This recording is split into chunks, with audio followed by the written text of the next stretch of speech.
Magandang tanghali mga ka-offshore, mga kalapatid. Magandang tanghali. Ayan, may nagsasabi sa akin na hindi rin daw maganda yung mga lahi ng mga tukod na kalapate. Pero hindi natin alam mga kalapatid kung bakit sila tumutukod. Maganda naman talaga ang lahi nila mga kalapatid. Yun nga lang, mayroon silang nakukuhang sakit, kaya sila ay walang lakas lumipad ng malayo. Tingnan na lang nyo ito mga kalapatid. Sample ko na lang ha. Anak na ng mga tukod natin to ng kalapati dito sa barko. Ngayon ay pinaklod natin dahil hindi naman talaga maganda yung patuka, hindi maganda yung kanilang resistensya.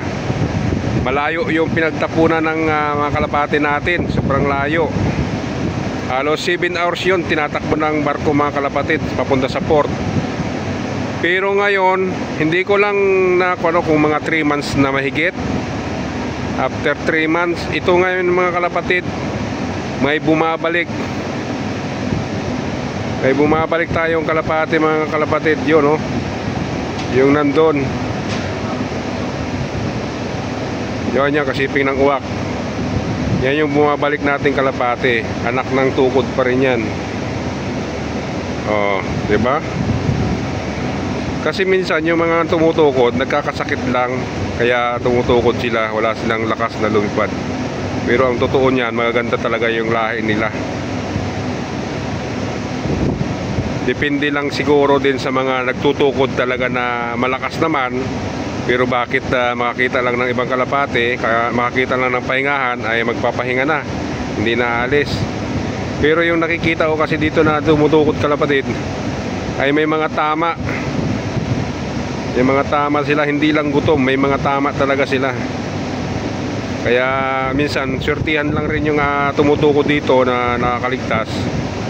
Yung iba rin na tumutukod dito ay nadidido talaga dahil nga may tama sila. May nakukuha silang mga sakit siguro sa mga ibang kalapati na ano. Diyan sila sumasama ngayon sa patukaan natin ng buwak. Kasi doon ayaw na nila bumaba doon sa may gilid, kasi nandun pa rin hanggang ngayon yung truck natin. Kasi gusto rin pa natin silang mahuli, kaso hindi pa na mauubos. Hindi natin sila maubos mahuli mga kalapatid. Ayun lang muna mga kalapatid. Thank you for watching. Good afternoon na pala.